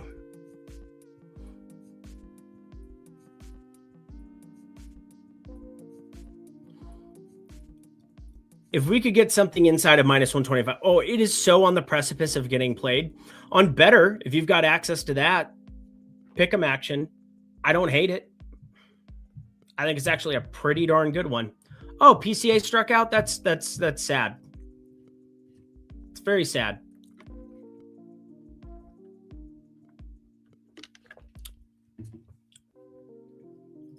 Just sip my coffee.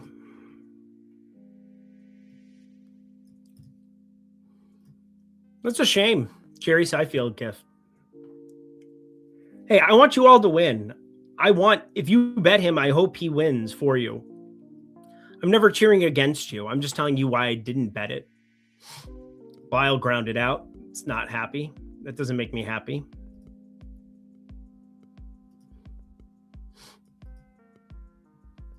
Horton just cleaned through 2. He had an unbelievable year last year. I'm not saying that, he's bad. I'm not saying he's bad at all. I like the value on Lyle still.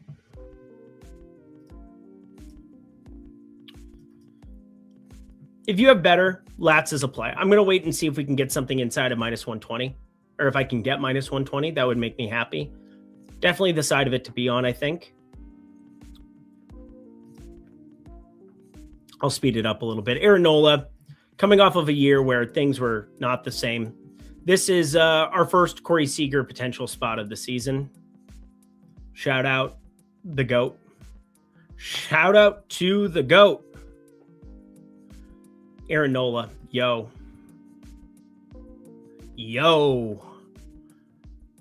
I'm going to say that was a bad year. Still absurd against righties.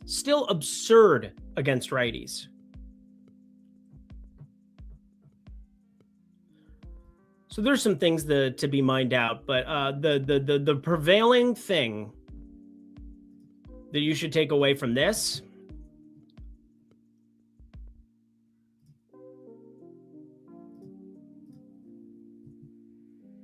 Corey Seager. I don't think they can set the line high enough for me to not go get Corey Seager today. Double checking weather. Cold as shit, wind blowing in. Well, that might do it. That might keep us off of it. Notice how many things I'm already in my brain saying we should look at this, we should look at that. Decent pick 'em.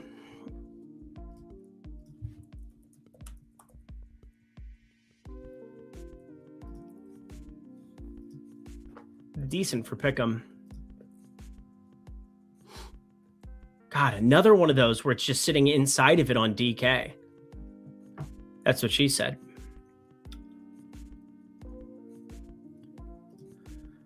Such a lefty issue. Such a lefty issue for Aaron Nola. Don't think he's at the stage of his career where he's going to positively regress too much either. Might just be the new normal. learning to pitch with it. They got Nimmo. They've got Jock in the lineup, obviously, today. Jock had the worst season you could ever imagine.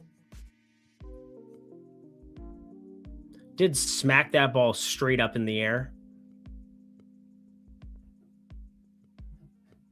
Do we have an EMAC sighting? Very cold for spring other than California games. Yeah, it's cold everywhere. It's a very tough slate. It's going to be, and it's not like, this is the other thing to be on other than BVP. It's not like sports books don't know the weather. They have the weather app on their phone too. They can go to the Fantasy Labs lineups page. They can go to Kevin Roth's weather goodness. They can go anywhere they want. They can look at the weather too.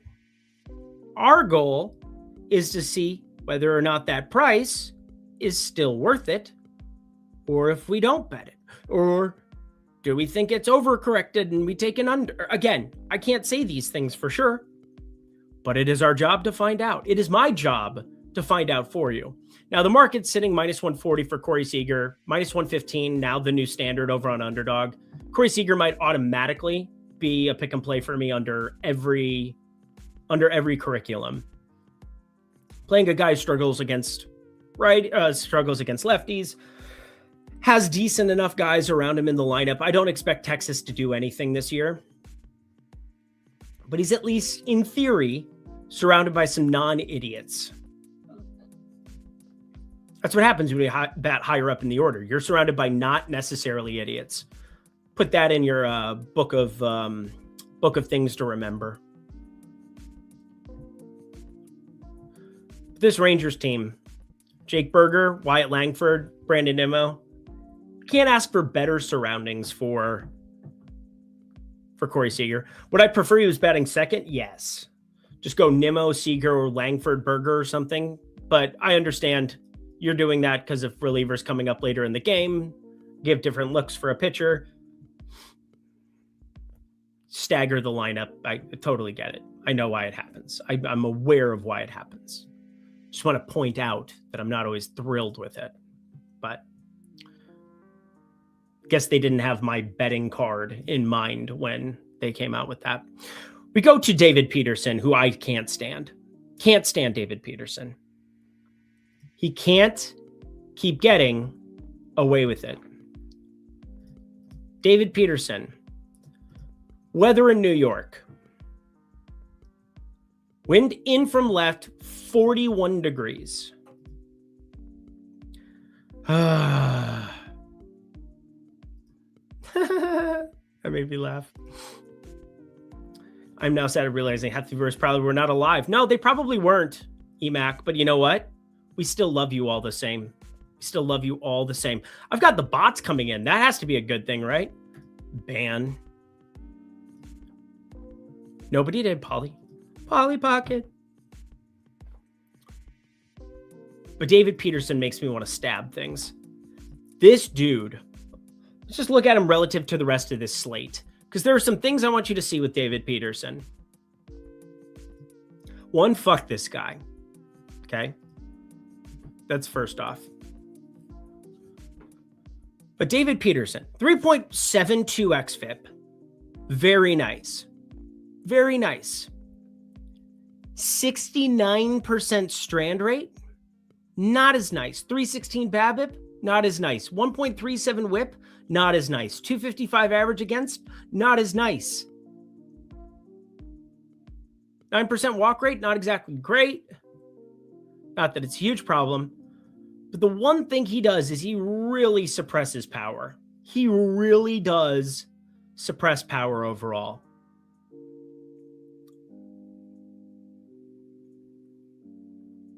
But there's just no question there is a major push and pull with David Peterson coming off of last season. Sub 21% K rate.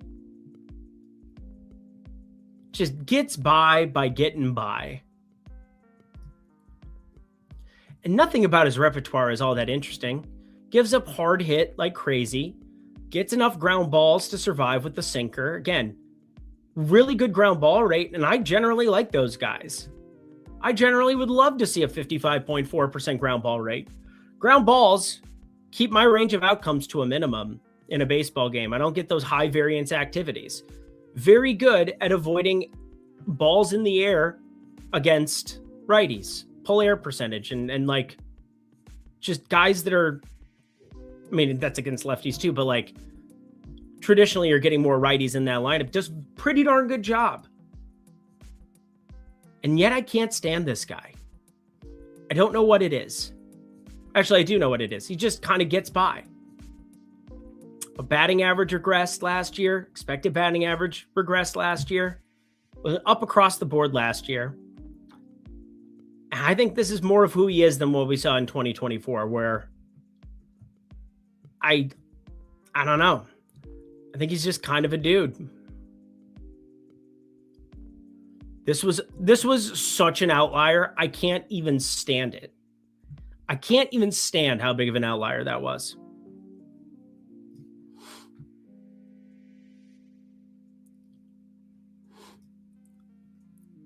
Ballpark pal. I'm seeing it in from left at a place that I trust as well. I'll take a look, see what he says about it. For hits, runs, RBIs, great pick and play. In fact, I think preferred pick and play, DK minus 109 is fine as well. If you want to go that direction, sweet. Sounds good. Sounds nifty. Miles Michael is starting to get hit up. Not shocked. Hey, did Boyle get through that one fast? Boyle! We are so back. 7-pitch inning. Are you fucking kidding me? Is this guy fucking kidding me? Oh my God. Oh my God. Joe Boyle rules. Joe Boyle rules. Come on now. I never had a 7-pitch inning on tap for Joe Boyle in that game in the range of outcomes. Hey, check out this too. Live edge coming in. Minus 120 on over a 0.5 hits plus runs plus RBIs for Nathan Church. This is the beauty of Odd Chopper now. We're getting live edges coming in as we go, as these games are taking place. You can go up to Portfolio EV right here. You could click on this triple tabs thing and, you know, click on it a little bit easier than what I just showed. But we're seeing in real time games that are underway. This game's not underway, but you could do this for every single live game. In-game betting tab right here. Find yourself some EV today. Find yourself some EV today. Look at this Cubs run line. 53% expected value, comparing it to multiple points at sportsbooks. Fanatics giving you a lot of stuff. Furbenbach Istanbul at Bursaspor. Hey, Bovada and it makes you money? Sounds good to me. Get on that money line right now. Giving you a huge outlier price relative to the odds. These are updating in real time. And if you want to have it be only at a stoppage where this gets updated, you can do that too. But during baseball season, Ian Happ total singles, Miguel Amaya total singles, Pete Armstrong RBIs under. Ooh, interesting. Nasim Nunez. There's some live plays that you can jump on over on DK right now too. Florida Panthers, New York Islanders. This game's going down. It's going down. Total goals for Florida. Second intermission. Minus 110 for them to score in the third period. Everywhere else, minus 120 and above. Penny at minus 125. That's pretty freaking cool. That's some pretty freaking cool stuff going on at Odd Chopper. If you didn't know, you didn't know. Are you posting video today for NBA predictions? I will be posting plays for NBA predictions. And if you ask me nicely, I can post on X and put a couple of them.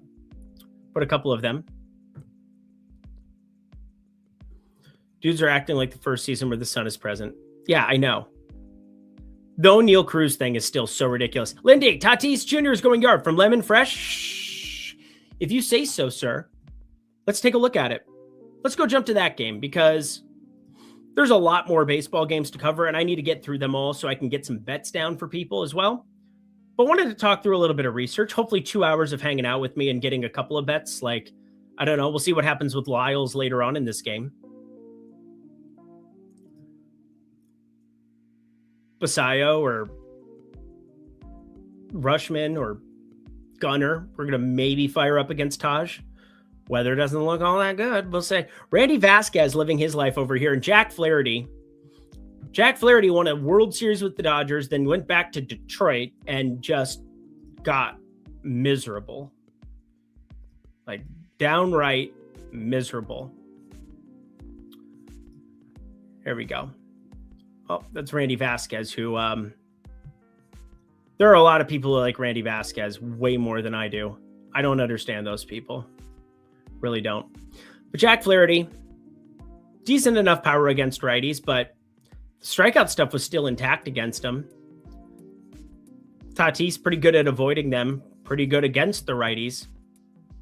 506 plate appearances, 20 homers. Let's look at your boy Tatis. Lemon Fresh is in the Discord, and boy, do I love Lemon Fresh.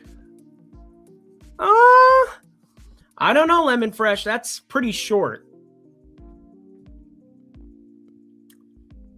Plus 425 for Tatis today. I think it might be Jackson Merrill, if anything.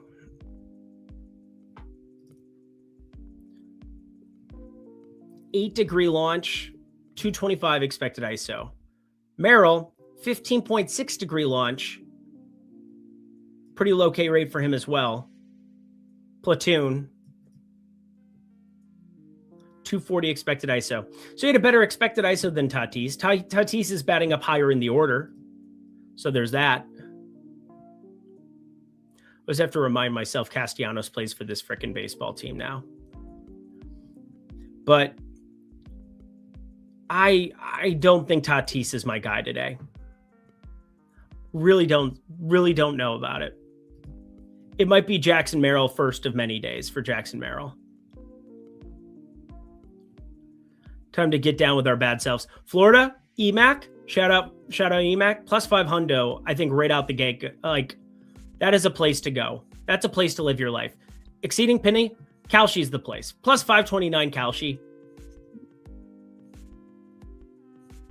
We like alt line here. I always like to look at the 1.5s for the hell of it. It reminds me of Corey Seager. Makes me a little bit happy. Kalshi plus 9246. My God. Jackson Merrill double dong day. Fascinating. I got to turn my air on. There we go.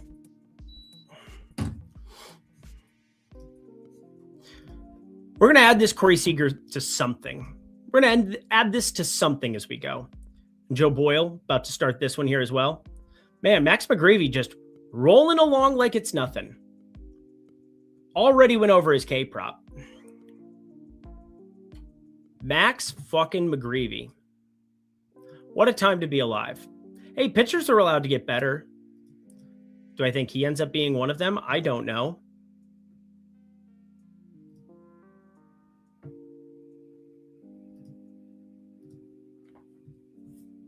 Got a lot of live baseball going here right now. It's a beautiful thing. It's a beautiful life we live, friends. It's a beautiful life we live.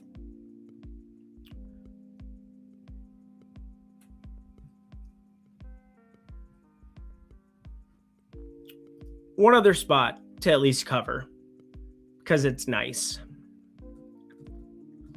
It's our first look at a lefty, period. Arizona has 0 of them in the bullpen. 0 lefties in the bullpen.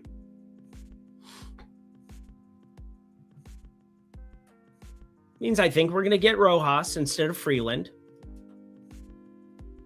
I'd actually be surprised if we didn't. And let's go, instead of looking at the overall pitchers here, let's look at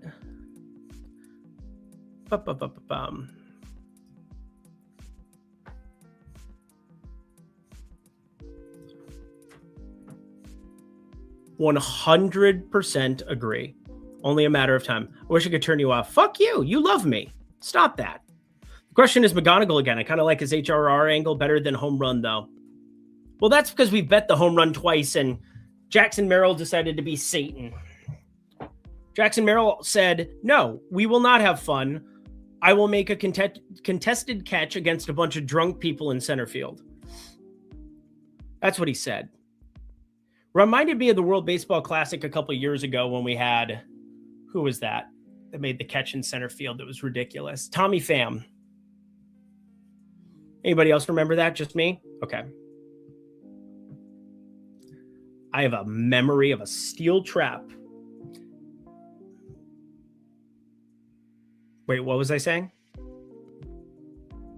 Never mind that. Anyway, we got ourselves one more spot, and that is looking at Eduardo Rodriguez. One thing I love to do is take unders of guys that are not correctly priced for how many pitch hits you get. Eduardo Rodriguez is not long for this game. Eduardo Rodriguez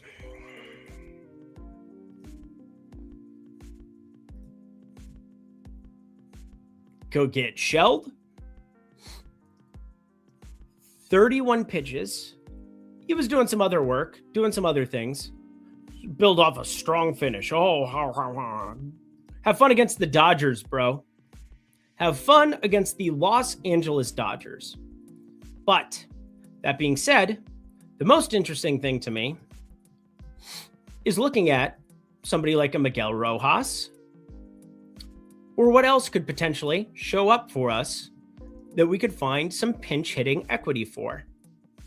Now, I should go to NL West because I am proficient at understanding reading. There we go.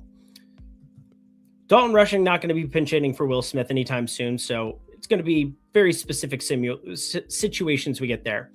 Alex Freeland, switch hitter. But we saw Rojas bat on opening day, which had me digging into this a little bit. You go to his splits at AAA.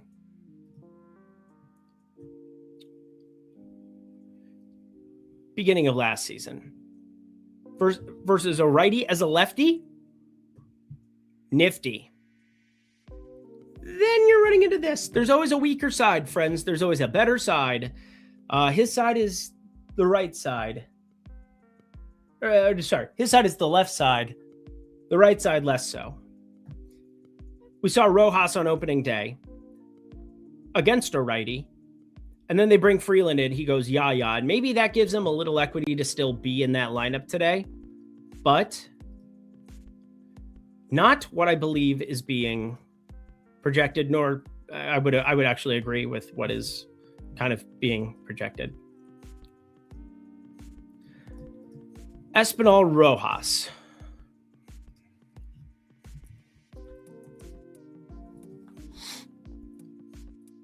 Plus 139 to not get a hit. We're talking about a guy, Eduardo Rodriguez, who has a 13.5 out pitching prop.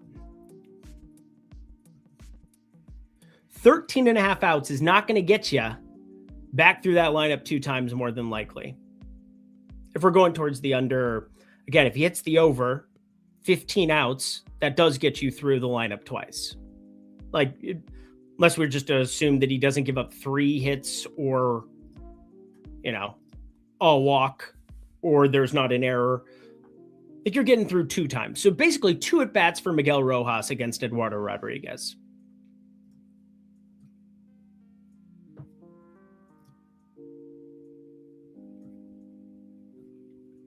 The chances of him getting 3 at-bats versus Eduardo Rodriguez are about 0. Legitimately, Eduardo Rodriguez would have to be cruising beyond cruising. Low pitch count in AAA. There are just so many ways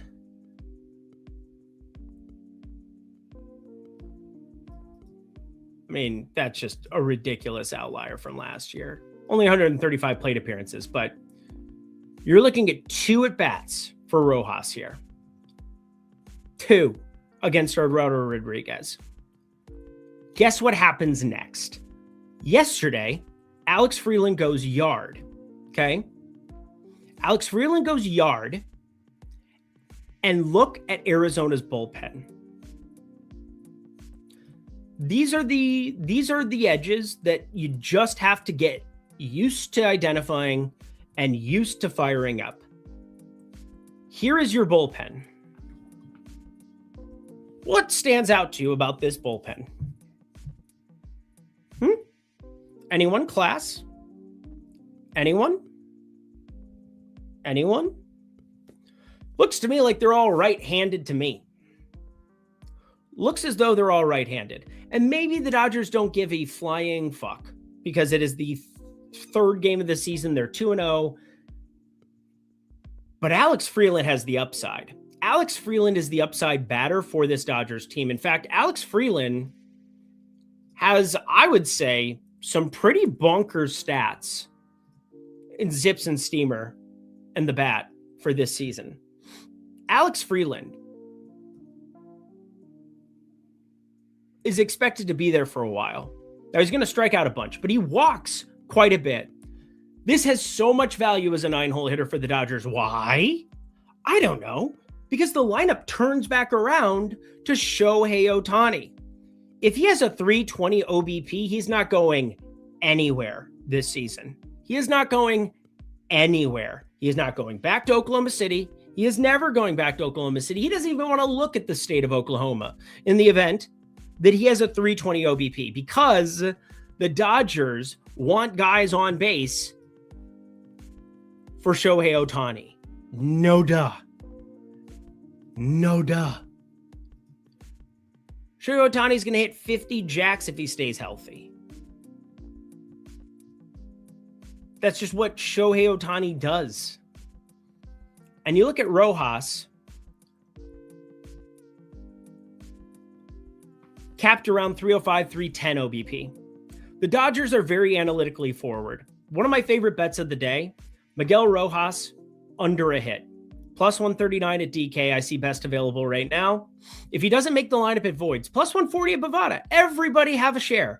Everybody enjoy. What happened? PCA stolen base? They are all righties. That is correct. So with that, we have 2 hours. 2 hours of studying baseball, talking through plays, talking through bets, and actually I'll get that Rojas one down here in like 2 seconds. But overall, wanted to talk through a little bit of a process of how I'm attacking the slate. I'm going to keep sitting here for the next couple hours, but want to get a little bit more granular, be able to look at Boston, Cincy, Pittsburgh, New York, Colorado, Miami, LA, Houston, Chicago, Milwaukee, KC, Atlanta, and then we got some NBA coming your way as well. So I got a lot to do. I got a lot of things to cover. How's my guy Joe Boyle doing? Joe Boyle rules. Oh, Joe Boyle. Oh, Joe Boyle. Please. Please, Daddy needs a new bicycle. Or I just need to win a bet. We'll also find something to combine Corey Seager with. So that'll be all really good stuff. I never threw this out at any point in the last 2 hours. Lindy and Friends Discord, first pitch. This is going to be your last chance to take advantage of this here. By Monday, I guarantee you are not going to have any left. So 50% off a month of the Lindy and Friends Discord. There are 162 available redemptions, I believe. There are less than 10 now. 50%. You need to take advantage now. If you were thinking about jumping in the Discord, it's less than $1 a day. And you know I'm going to put in that work. You know I'm a curious George out here working on these lineup cards. I'm working on these stats. I'm working on these sims. I'm working every single day on giving you the best edge to make money in the MLB streets this weekend and these weeks going forward and these months going forward. Fuck yeah, man. It feels so good to have 7 months of baseball coming our way. Come kick it in the best community that I know of, and it's because it's my community. And, well, if you sucked, I'd probably kick you out. But anywho, promo code first pitch, 50% off a month of the Lindy and Friends Discord. Guarantee you'll have a good time. And I'm just kind of joking about the kicking out thing. You can say a lot of shit. You can talk shit all day. I do it. And with that, friends, we're going to get ourselves the heck up out of here. Looking forward to maybe doing this early in the morning tomorrow as well, because it's baseball season. We got to make ourselves some money here early in the year and also just get in a rhythm, putting in good work, putting in positive research, researching things that matter. We didn't talk about BVP once. We didn't talk about batter versus position because it doesn't matter. We didn't talk about last 5 games. You know why? Because nobody's played 5 games. We care about making the best plays we can. Snag some market outliers over at Odd Shopper, Lindy 15. That's available down there as well. Making sure that we are putting ourselves in a position every single day to have the best plays we can. Doesn't mean we win every play, nor will we, but let's put in that work, Devin. Don't give up. Another one. Hey, there he is. I can't quit you. And with that, have a great day, everybody.